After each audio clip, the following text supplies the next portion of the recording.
it's certainly not uncommon for us sellers to make a claim that you'll get this much productivity or efficiency or energy savings or whatever it is that it might be. How, sitting on the finance side of the fence, when you hear a salesman say something like that, what kind of accuracy are you looking for, and what would make you take that seriously is probably the question, because otherwise, I love to say this, how do you know when a salesman is selling? It's usually when their lips are moving. That's when they're selling.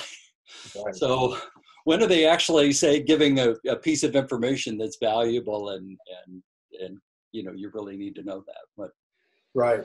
So, we think, in the training that we do at the Summit Group, we often talk about them, us, fit, and proof, right? So, once you've defined the fit part, really the proof is, where have you done this before? So if you can share an example where you've worked with another customer and you've been able to demonstrate the value that you've delivered, then that's going to be much more believable.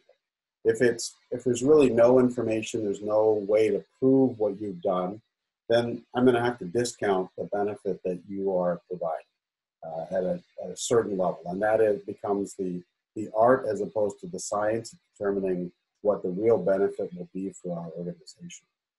I think that the second part of that is really, if this is an early case for you, is working with your customer to develop the mechanisms to measure the value that you're bringing.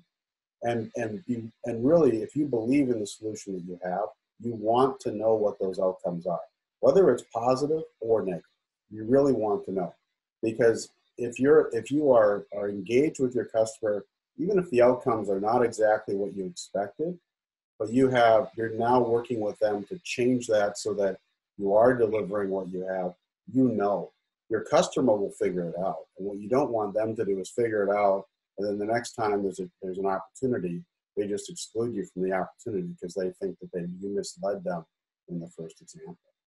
And the second part of that is, if you're able to deliver that value, measure that value, when those executives are moving to another company, you're not a supplier anymore, right? You become really what we often talk about as sort of that trusted advisor or value co-creator.